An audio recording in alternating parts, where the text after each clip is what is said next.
Son, you know, once you start, there's no going back. I know. This means total commitment. Once you begin the path, there is no leaving the path. Are you sure you're ready for that?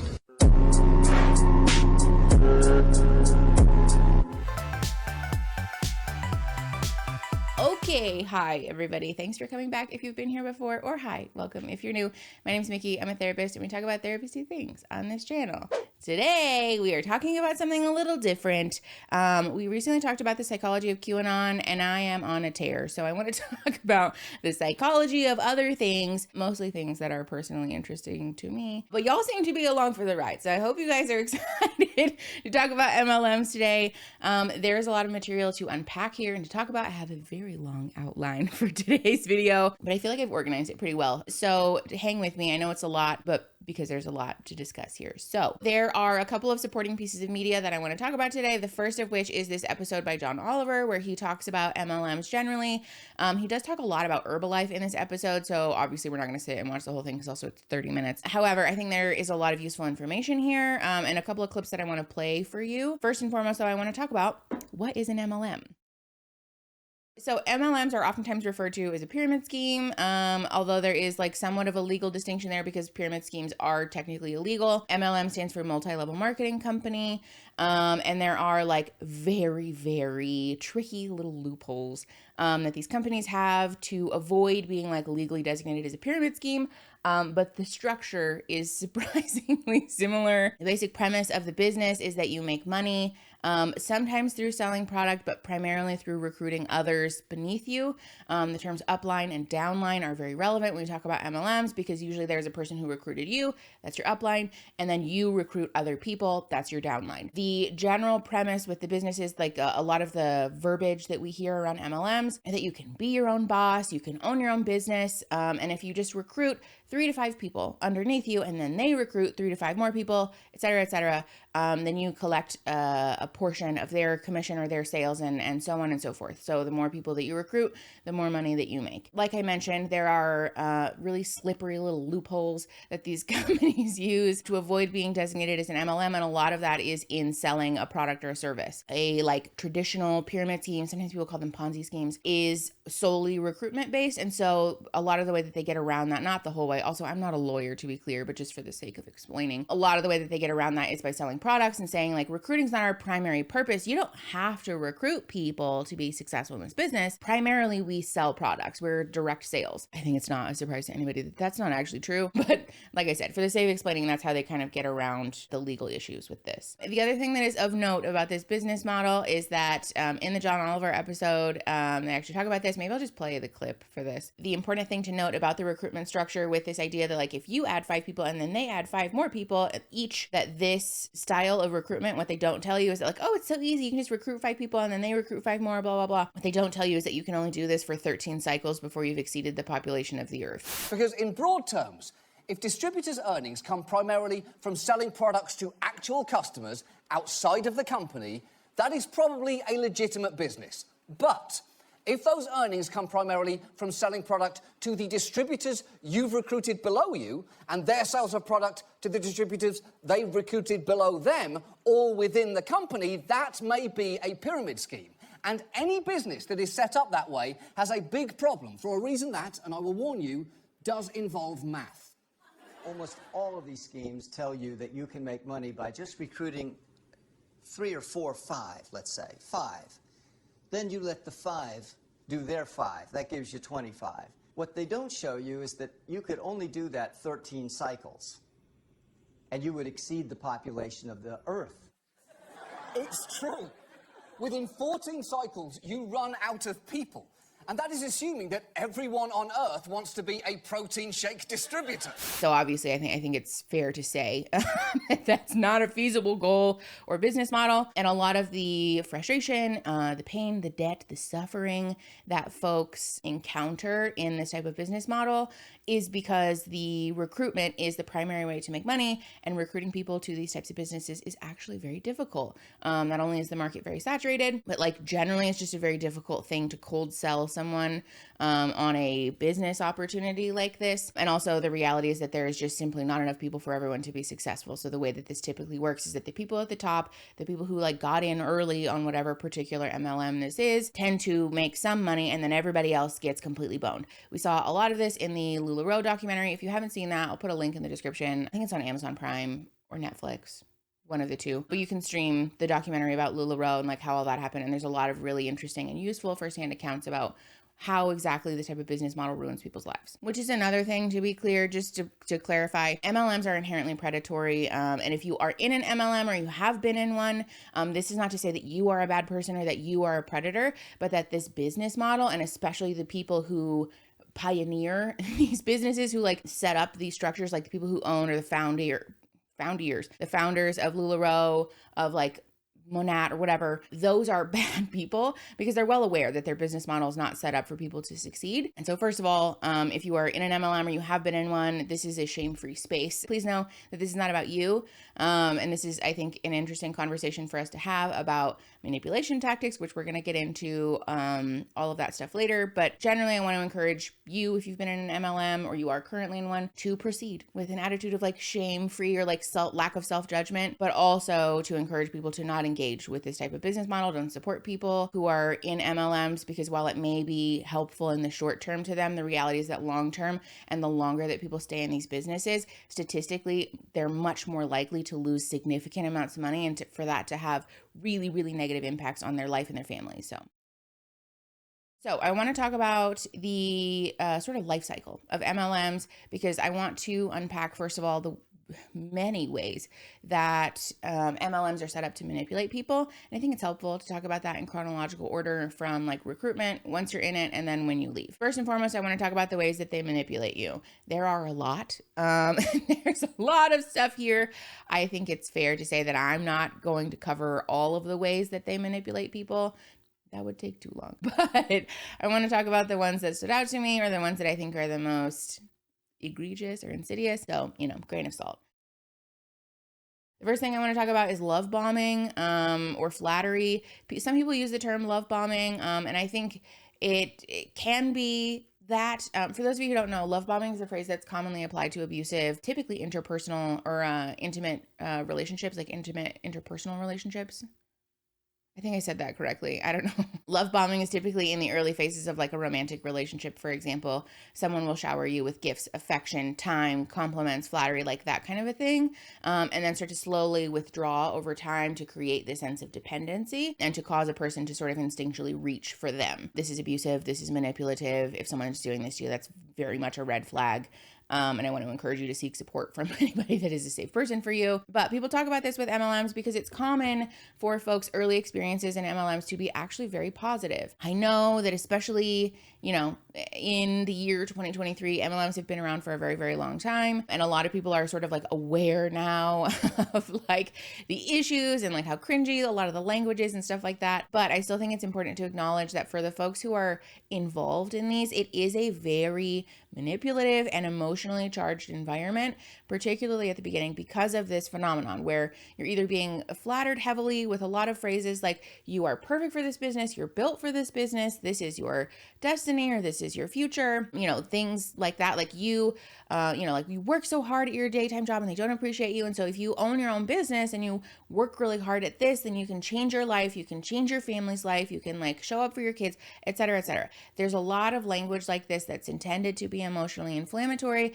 but that's also intended to target, for lack of a better word, like self-esteem wounds. And I want to be clear, I don't think that like low-level consultants who are trying to recruit other people are doing this on purpose. And by no means am I asserting that these people, typically women, sit in their Zoom calls and think up ways that they can manipulate people. That's not how this works. And that's also partially why this is so fucking insidious, because the people who get involved have been manipulated themselves and get sucked into this groupthink thing and start to mirror more this language that becomes universal within this MLM. We're going to talk later about neuro-linguistic programming and the use of having a shared vernacular within a group. But the issue with love bombing and flattery is that it becomes cyclical in these communities where someone said these things to me. I know that it was emotionally effective to me. And in order for me to not fucking lose money this month, or to not like make my time and effort that I've sunk into this a complete waste, I need to recruit more people to my downline. So I'm going to use the same language that someone used on me in order to create that same emotional response. And again, I want to be clear, rarely, if ever, is the thought process here so overt or intentional or conscious. A lot of times it's a subconscious mirroring that happens where we're just mimicking the people around us, and especially mimicking the people that we see as successful. And so again, I want to be clear, people who are consultants, either past or present for MLMs, are not like evil masterminds. We're not talking about like evil superhero kind of a thing. We're talking about the way that human psychology works and the way that we tend to naturally assimilate to groups for, you know, the desire of wanting to belong, but also for wanting to be like successful, for lack of a better word. The other thing about the love bombing and the flattery that I wanted to draw your attention to is a clip from a podcast that I listened to in prep for this video. There's a podcast called The Rise and Fall of LuLaRoe. And in episode 5, all the episodes are interesting, but in episode 5 particularly, I found the most useful. It's called The Psychology of MLMs. And they interviewed Stephen Hassan, who, if you don't know, coined or like, you know, claims the BITE model, which is a common analysis tool when we talk about cults and other like dangerous, destructive groups. And he speaks about how in these groups, these like Facebook groups, usually is where this happens, allegedly there's the use of bots. And so I want to play that clip for you now. But it's done as a group. Online, it's called swarming. And the swarm around you of welcome to the family, you know, you're going to be so glad you've done this, but it's often bots. It's not even real people. And the way destructive cults like to recruit people too, especially online, is they like to put somebody in that person's circle pretending to be a newbie like them with doubts, so that when they say, I'm going to commit, I'm going, you're going to join me too, the person's much more likely to follow that person. And again, I want to clarify here because I can like hear the comments now. I'm not alleging that the people who are at the lower level of these pyramids are cooking up these schemes. It's important to acknowledge that there is usually a founder or like a sort of corporate office for these businesses. And those are the people who are implementing these tactics and encouraging the very, very high level consultants to use tactics like this. For what it's worth, we know that this is true in some cases because the high level people who have left these MLMs after the shit inevitably hits the fan have spoken about the ways that they've been encouraged to manipulate people, basically. And so while this may not be true in every case, it is certainly a thing that has happened. And it's important for us to acknowledge, especially with something like MLMs that a lot of people treat as a joke of like, you know, it's a sort of like middle-aged mom phenomenon where they just like sell bad lipstick for a month and like, who really cares? But like the reality is that this is a very highly manipulative environment that's incredibly abusive and also very dangerous. I don't necessarily have the time or bandwidth today to speak to the depth of which MLMs ruin people's lives. But when we say that they ruin people's lives, please know that that's not an exaggeration. Like, I'm not being hyperbolic. This very much is and continues to be a thing that ruins families, that causes people to get divorces, that people take out like liens on their car and like borrow against their 401k and take out personal loans and rack up credit card debt. All of these really damaging financial things because they're sold this promise of a better life, of a happier life, of a life that's fulfilling. And rarely, if ever, does that turn out to be the case, which is a nice dovetail for the next way that they manipulate you, which is by creating this false dichotomy around like full investment. A lot of the language that we'll see used in Instagram posts and Facebook posts and things like that, and people talking about how, you know, lip sense changed my life is verbiage around like, I jumped in with both feet. I fully committed. I didn't do it halfway. And also a lot of verbiage about like, you get out what you put in. These types of phrases are used intentionally to sell potentially new recruits the idea that if you half commit, if you buy one of the lower entry packages, or you only do this half time while you still have your regular day job, that you're not going to be successful.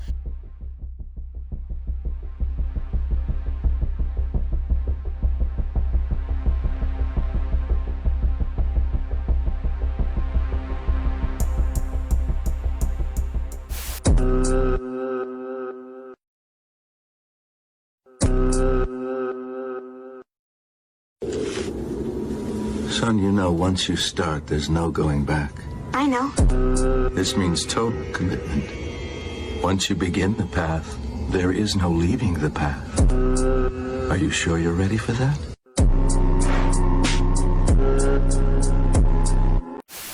You must increase the hunger level, the desperation level, and you must get more focused.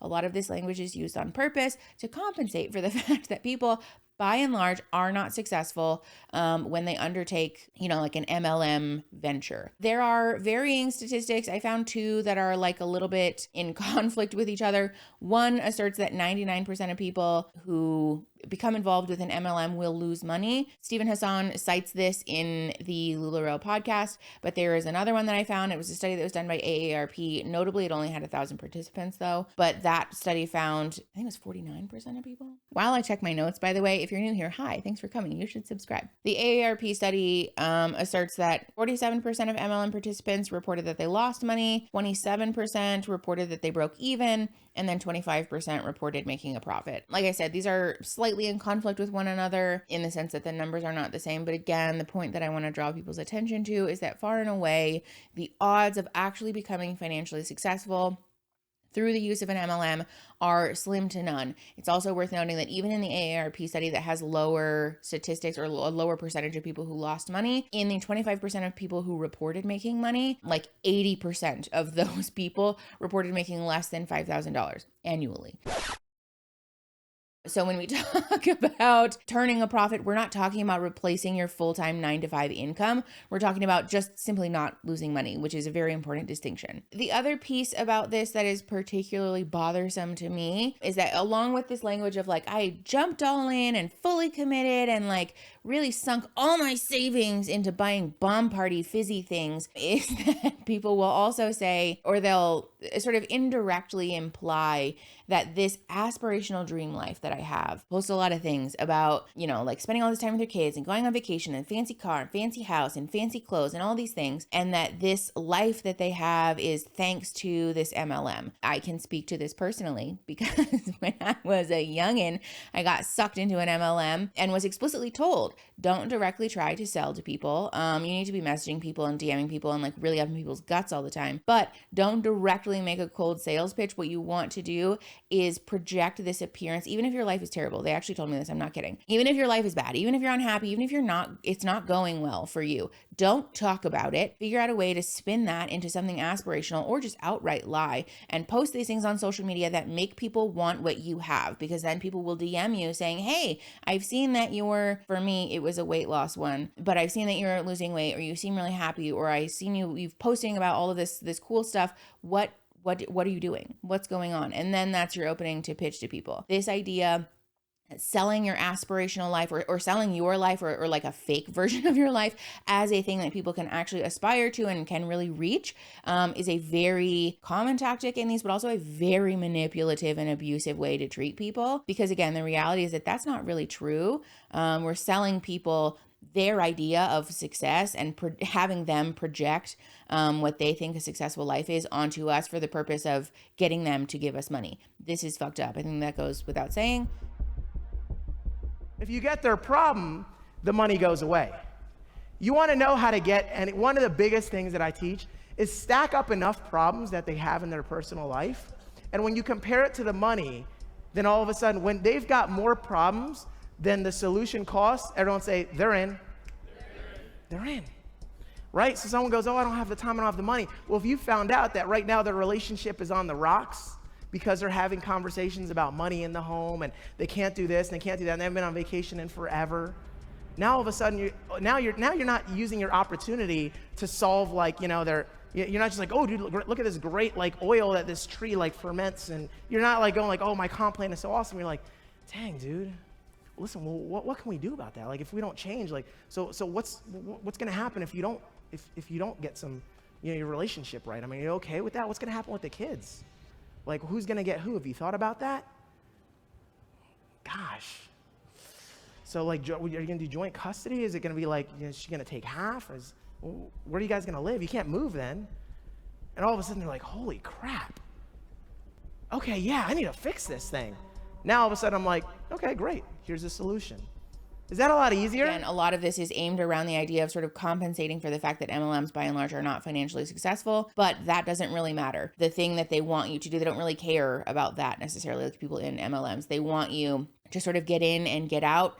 And it doesn't matter if somebody that you sold to your downline is having a negative experience, because the reality is that even if they are, if you gaslight them enough, then they'll stay on your downline and continue to make you money. There's a lot of ways that people get around the like very unreachable expectations that MLMs put on people. There's a lot of channels on YouTube that speak about this. Again, I don't want to like get into the nitty gritty necessarily of like all the MLM things, because again, that's a lot, but I'll link some channels below that do that in case you guys are curious. The third thing that I want to talk about is I think probably the one that pushes my buttons the most. If you've been on the channel for any length of time, you will know that my distaste for people who exploit a person's wounds or like disillusion or discomfort with the like current state of affairs pushes my fucking buttons.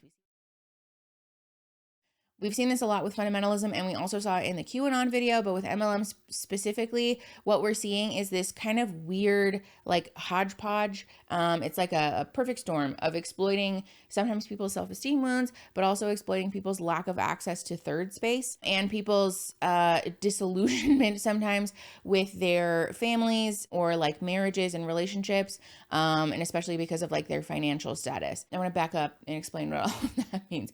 First and foremost, we have talked already about a lot of the manipulation tactics that MLMs use to target people.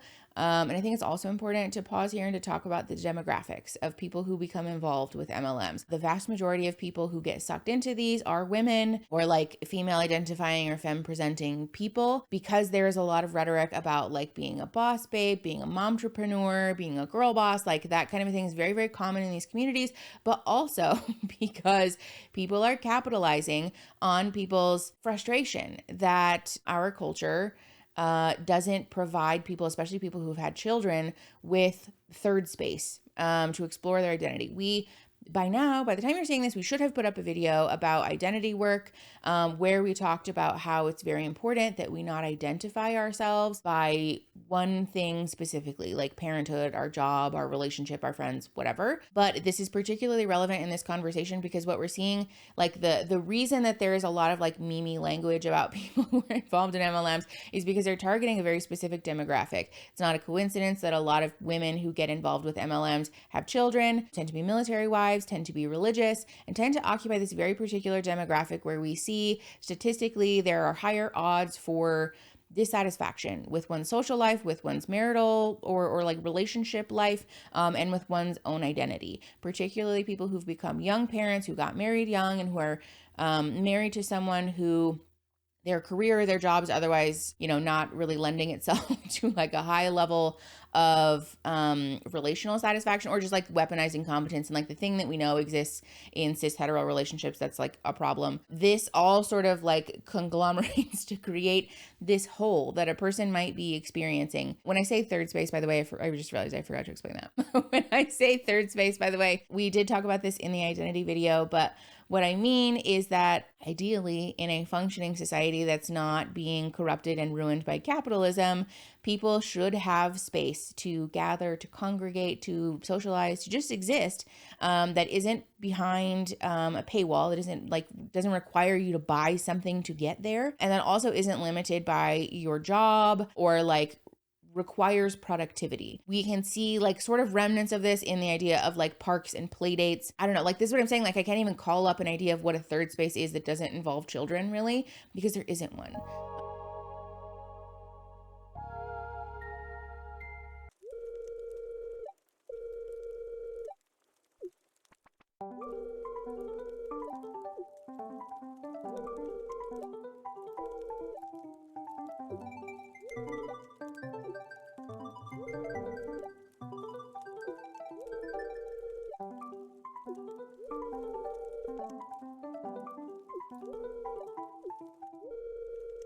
idea that we should be able to socially gather as a community without having to spend money or without having to be productive is like alien in a very like late stage capitalist society.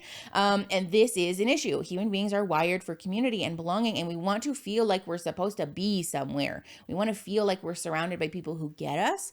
And this is why this MLM environment is so dangerous, because if you're a person who will just like paint a picture, let's say you're a woman who got married young, had children young, didn't have the opportunity to form an identity in the like ideal way that we know from the research would be, would create resilience against shame and insecurity and self-esteem issues. And so you're lacking in friends, you're lacking in space to just gather with people generally, but you're also lacking in an identity that feels truly yours outside of the service that you provide to others, like motherhood, partnership, maybe your job, or like whatever volunteer shit that you're doing, right? Having someone approach you and say, you can join this thing. Not only will you make money, not only can you potentially make enough money to retire your husband so that he can be home with you, he can participate in the kids' life, you guys can go on date nights, you guys can go on vacation, you guys can find connection again, but also that you will have this built-in group of friends that get you, that love you, that understand what you're looking for, that care about you, and that value the things that you value.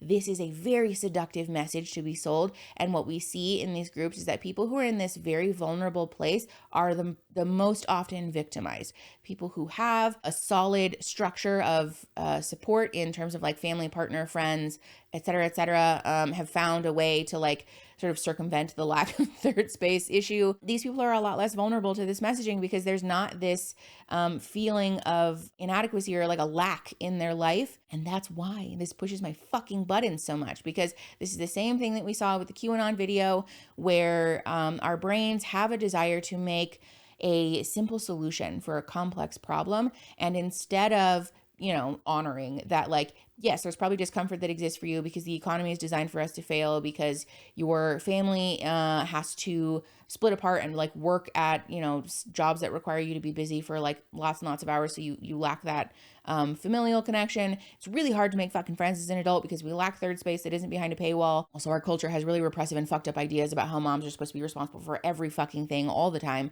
And so there are a lot of issues that are causing you to just feel uncomfy in your life right now. But don't look too close at that. We don't care about that. We're not going to talk about capitalism. We're not going to talk about, weaponizing competence or harmful patterns in cishet relationships.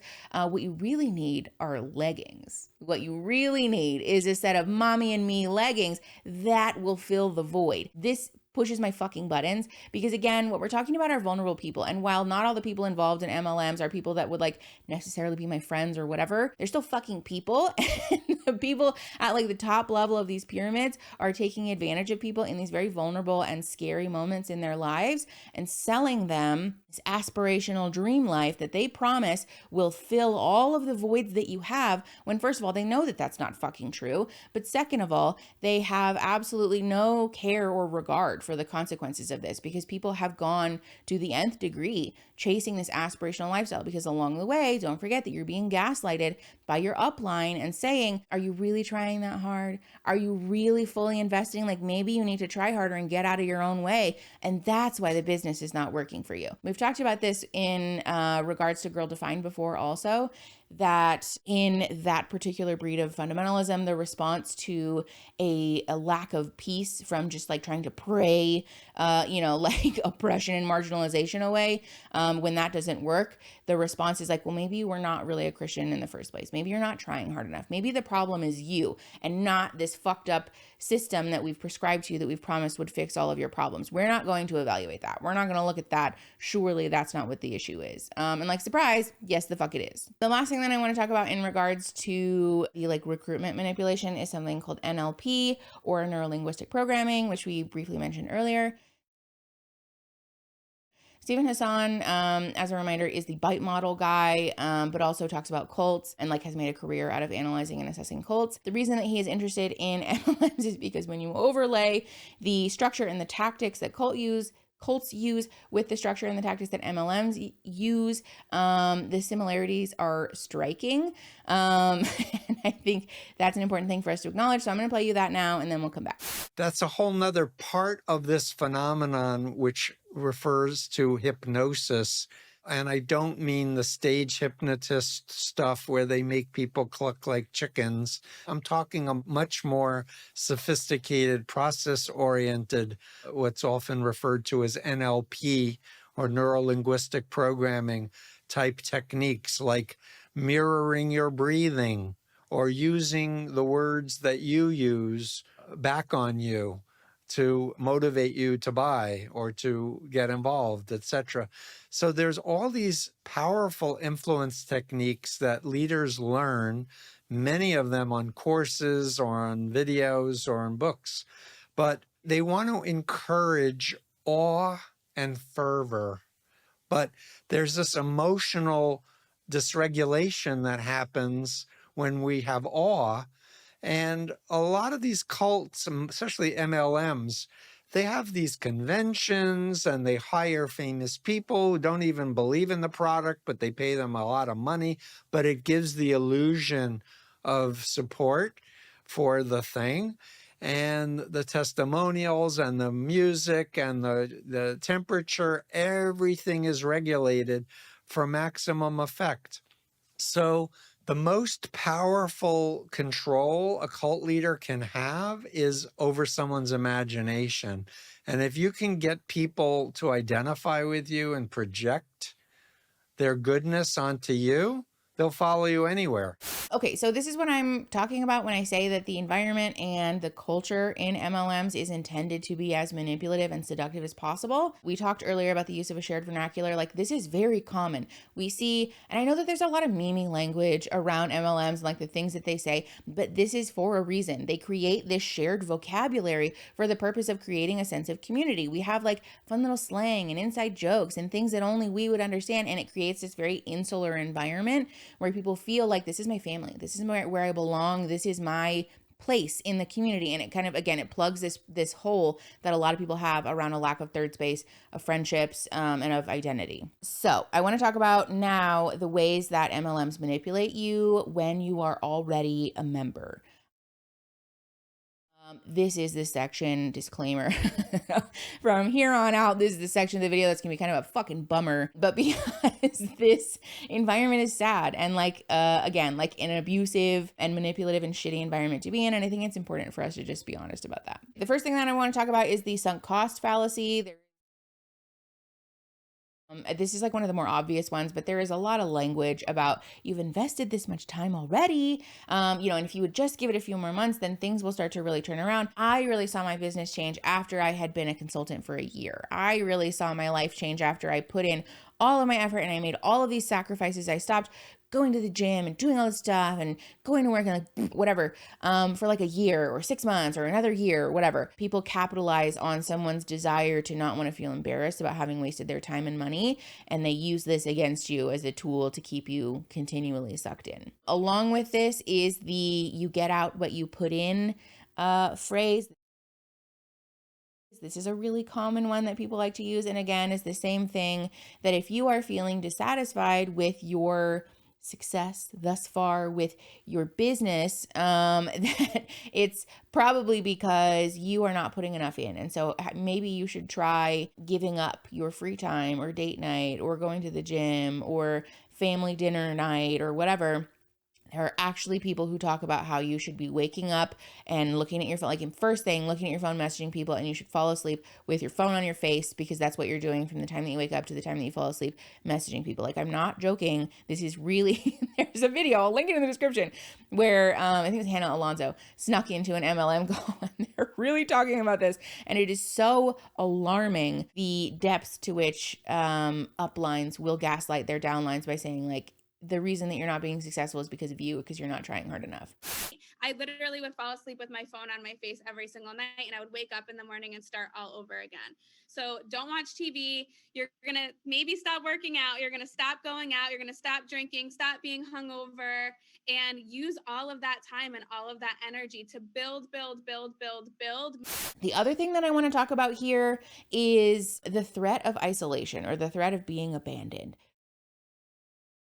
First of all, I think it goes without saying that this implicit or explicit threat pushes a lot of people's fucking childhood wounds buttons, because if we have abandonment issues, if we have attachment issues, if we have intimacy issues, having your best friends threaten to no longer communicate with you because you're not a consultant anymore is really fucking distressing and will activate a lot of people's nervous systems, sometimes without them realizing, especially if we haven't done any work around that. And not that the consultants who are doing this necessarily know that that's exactly what they're doing, but I think it's disingenuous to say that they're not aware of the impact that this has on people. They very much are, and they're continuing to do it anyways. There is a section of the LuLaRoe podcast, it's actually episode 6, I think, where they talk about, or they talk with a former MLM or LuLaRoe consultant, and she speaks to how devastating it was to lose her entire community.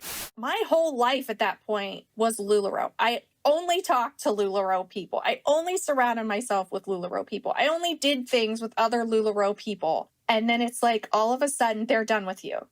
That sounds like it could be really confusing and damaging to your psyche, that all of these people who I had, again, like standing dates with, play dates. I mean, these were people you knew in real life too, right? Not just on the internet. To realize that friendship was that tenuous, that sounds really difficult. It was really hard. I cried and I said, I feel like I'm leaving LuLaRoe and I'm losing all my friends. It really was a really lonely feeling. And maybe that hit me harder because I was, I did have 2 young kids. I didn't really get out a whole lot anyway. I didn't really have a lot of people that I corresponded with a lot. So then suddenly it's like I have this whole group who I thought were friends and then gone. Back to nobody, I guess. It was really strange. So this is what I'm talking about when I say that a lot of the people who are involved in MLMs are being victimized when they're at their most vulnerable. The other thing that's of note about the isolation piece here is that it shouldn't be lost on anybody that in addition to losing your entire community when you separate from an MLM, you are also making the choice essentially to be completely isolated from everyone, because a lot of times when people are in MLMs, particularly those who have invested a lot of time and energy, you don't have the time or the bandwidth or the wherewithal to be maintaining your social relationships outside of an MLM or developing new relationships outside of the MLM. So when we talk about social isolation, this goes beyond just losing this core group of people that's felt really important to you. You've also likely along the way lost all of your other meaningful relationships. It's not an uncommon phenomenon for people to get divorced, to be estranged from family, to lose all of their previous friendships, especially if you sold them an MLM that cost them money and now they don't want to fucking be your friend anymore.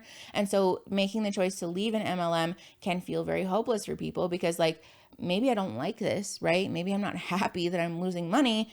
But if I leave, I have no friends. And on the outside, I have no friends. And so I don't have a job. I've been, owning my own business for 2-3 years. I have no relevant work experience. What the fuck am I going to do if I leave? How am I going to explain to somebody at Chase Bank that yes, I am actually qualified as an accountant, but I've been selling leggings for 3 years and I don't have any meaningful professional connections left because I tried to sell them all stuff that didn't end up working out for them. That's embarrassing. It's a very shame-wrought experience for a lot of people, and it can be the vehicle through which these MLMs coerce people into staying. The other manipulation piece we've kind of already touched on, but MLMs are famous for selling people this we're special attitude.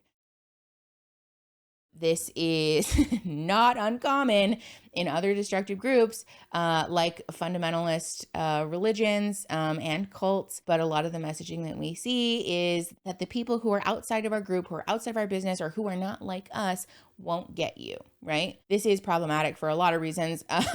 The first of which is that we are seeing an active attempt to discourage people from developing their own social connections that can be a resilience and a strength factor when we talk about leaving in an MLM, but also because it fuels people further into the funnel. For a lot of people, I know that this seems like sort of a joke. I promise I'm not making a pun.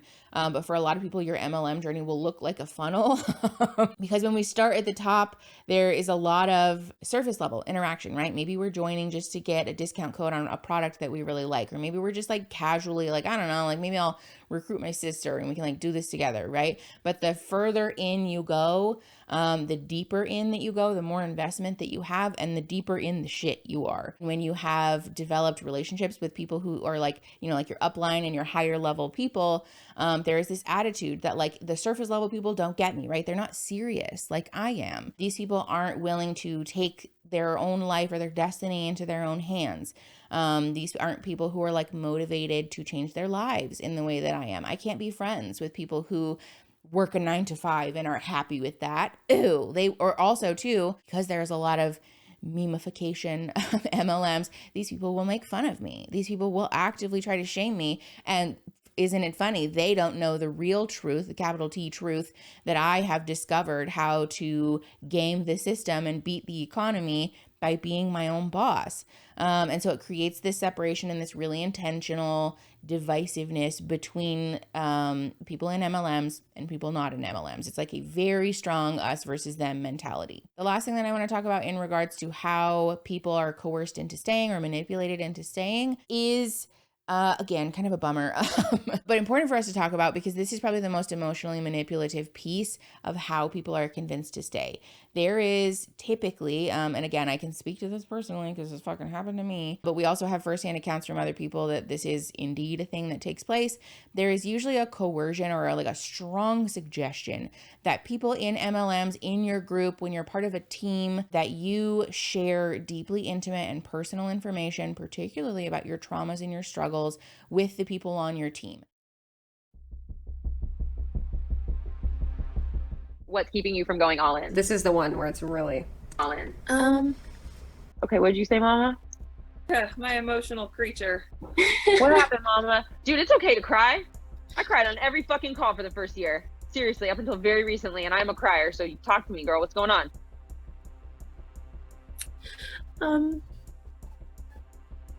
I'm afraid to disappoint my parents. Okay. Because they have given me everything, including the job I have now. At the moment I took it, my parents and everyone that was there since I was little told me they were so proud of me for getting a grown-up job and for finally joining the workforce. I love that. I'm just scared that if I stop working at this job, that they won't be proud of me anymore. Okay, so I'm gonna tell you something. I'm fucking proud of you because you just shared some vulnerable ass shit on this call with a complete stranger. So you're doing something right in life, okay? Your parents are going to be proud of you if you live your dreams and you're happy. That's when your parents will be proud of you. And then here's the other thing though. There's a difference between being proud of somebody and watching someone struggle. I do not believe in my heart of hearts that your parents want you to be miserable. Well, she pretty much told her to quit her job as we were hoping she wouldn't, and she did it. So are any of us surprised? No. No, what you're doing is getting in your own fucking way and cock-blocking yourself from success. Why? What are you afraid of? Tell me. There's something. Well, okay, I'm the fat girl. I've always been the fat girl. And I feel extremely uncomfortable putting it out there that, hey, I'm working out. Oh, I might not have lost any weight this month. Or, you know, that's the biggest issue I have. God, this is so sad. You do not have to do the fitness. I'm telling you, like, you can find and leverage your strength. And if your strength is not weight loss, then don't talk about weight loss. Talk about confidence and that you're confident in that body. And if you're not confident in that body, that's where you do personal development. So you can gain confidence and you share that. You share. And it's vulnerable and awkward and you can like poop in your pants and vomit and call me and we can talk about it right before you do it. But like share the fact that you are uncomfortable being bigger and that you're working on it. And that's how you connect to women. The problem with this is that it creates an artificial sense of closeness and it creates this bond over shared trauma. while it is very human for us to bond over shared trauma, and that's like a whole other can of worms I don't want to get into today, but while that is sometimes a valid vehicle for relationships to start, I really want to encourage people to be mindful of where that relationship progresses to, because if the only commonality that we share with someone is having been traumatized in a similar way, that relationship can become unhealthy very, very quickly. And this is what we see happening in MLMs all the time. Oftentimes, people are, first of all, coerced and heavily pressured into sharing deeply personal and like sometimes shame-inducing things about their personal lives, about like parenting fails, relationship issues, career failures, childhood wounds, things like that. But also the very function of being in an MLM requires you to routinely and regularly be rejected by people. The learning that happens there is that the outside world is not a safe place for you, that the people who really get you and who understand what you're about, what your life is like, and who are safe for you are also the people who've been rejected in the way that you were just rejected by someone slamming their door on your face. It is a special type of shame and embarrassment to have complete strangers reject you, and MLMs coerce people into doing this all fucking day, every day, for years on end, and they tell you that the people who really get you and who understand you are in this group because they're doing the same thing, right? They're hustling, they're grinding. And it again serves to teach this implied lesson that the only safe place for you to exist is within the confines of this group. I really, really want to discourage people again from discounting the severity and like the potential danger in MLMs, because again, I know that there's a lot of like meme energy around MLMs. I think a lot of us also, especially millennials, have kind of been around the block and either done one ourselves or know someone who's been victimized in this way. And so a lot of the attitude is like, well, this would never happen to me. I'm like not that dumb, right?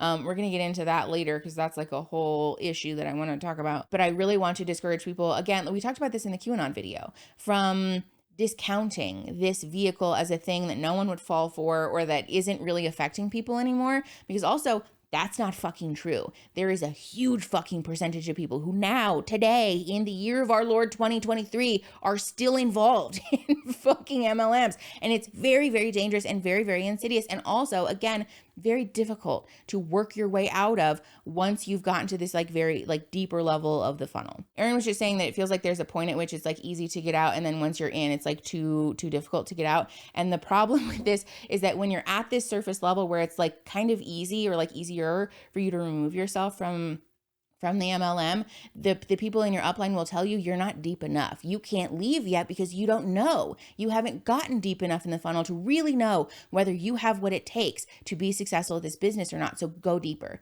dive deeper into the funnel, invest more, spend more time, quit your day job, only communicate with people who are involved in this MLM. And by the time that you realize that this is a lie and that this is not actually a feasible way to replace your income, you're in too deep. You've invested so much time and energy and money and potentially sacrificed a lot of your relationships in your life. It's too late. You're so deep in this funnel now that it's really, really difficult for you to get out. And now you know for sure, but like, you see what I'm saying? We're like the funnel thing, like that's why this is so dangerous, because the point at which you can actually remove yourself is the point at which your upline will gaslight you into saying you can't leave yet because you don't really know if that's the truth or not. So I want to talk about what do we do if somebody is already sucked in, and or like what happens when somebody leaves.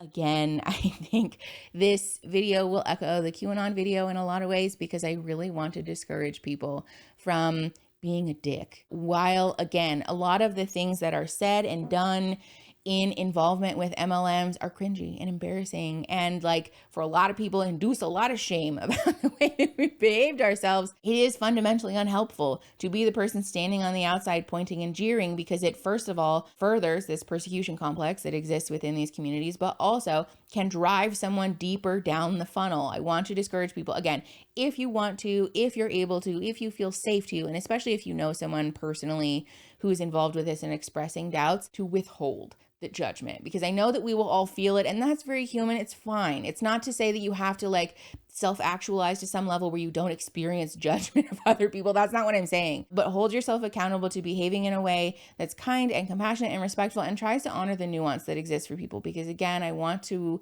draw people's attention to the fact that this is not a thing that only happens to people who are dumb, or people who like deserve it. Because also when we say that like only stupid people fall into MLMs, first of all, what you're saying is ableist as fuck. You're insinuating that people with a cognitive disability deserve to be taken advantage of, which is fucked up. Don't fucking say that, please. But second of all, is not true. We know that I just outlined it for you. The way this whole structure works is designed to be manipulative and to exploit people's very personal and very intimate wounds. It is not on accident the way that these structures function. And while, again, individual low-level consultants are not necessarily like super villaining, the people at the top of these pyramids very much are. They're very aware. There are actual real ass trainings that these high level people attend about how to manipulate people, about how to get people to do the things that you want, to think the things that you want them to say and do, and to be the people that you want them to be. How do you effectively manipulate people? These are real courses that people take, and it's so problematic that exists. But again, just really highlights that this is not a thing that happens to people who are just careless with money, or people who just like don't give a shit about their future. Oftentimes these are people who are very vulnerable and have a really strong discomfort with the way that their life looks, and are being sold this false bill of goods. Yeah, the other thing that I want to draw your attention to is that the reason that these tactics that we see in MLMs closely mirror cults is for a reason. And it's also not lost, or it shouldn't be lost on anybody, that there are a large number of cults that are still active, like right now. The Teal Swan community, a lot of people like allege is a cult, and it does have some similarities. And like Scientology, the Light of the World Church. What else did I fucking write down here? QAnon is one. FLDS is another one. Love is one. Like these are all modern day cults that are currently functioning today. Like right now, you could find people trying to recruit. There are other ones too. There's like a whole ass list. There is not, or it's not on accident that these structures are effective in sucking people in. And again, I really want to encourage people to honor that the way that MLMs function and the way that cults function are strikingly similar. And again, in my opinion, this is not on accident. So when we talk about exiting MLMs, first of all, if you are a person who is in an MLM or has been in an MLM and you're experiencing a lot of shame about it, I want to encourage you to pause and to exercise some self-compassion. We as human beings inherently desire to feel valued, to feel seen, to feel in community, and to feel a sense of belonging. And if we are vulnerable people, especially if we're not like, I don't know, fucking independently wealthy, being told that we can change our lives by successfully executing a few bullet points in a Facebook group training is very, very seductive. It's not an accident. A lot of the messaging in these MLMs is about how to financially change your life. So again, I want to honor or encourage people to honor that this is very human, that this is not an experience that you need to shame yourself for or say or do hurtful things to yourself about. This is a human experience, and people get sucked into cults and MLMs all the time. If you are a person who, again, wants to, is able to, feels safe to, has the resources to be supportive for someone trying to exit an MLM, I want to encourage you to honor the nuance there and to proceed with an attitude of compassion and kindness and empathy and validation. Because also I can promise you, especially based on like the personal accounts, like if you haven't listened to, or I would really encourage you to go listen to episode 6 of the Rise and Fall of LuLaRoe, because it's a very emotionally impactful episode. And this person talking about how their life is like, changed forever because of that. And so I want to encourage, what was I saying?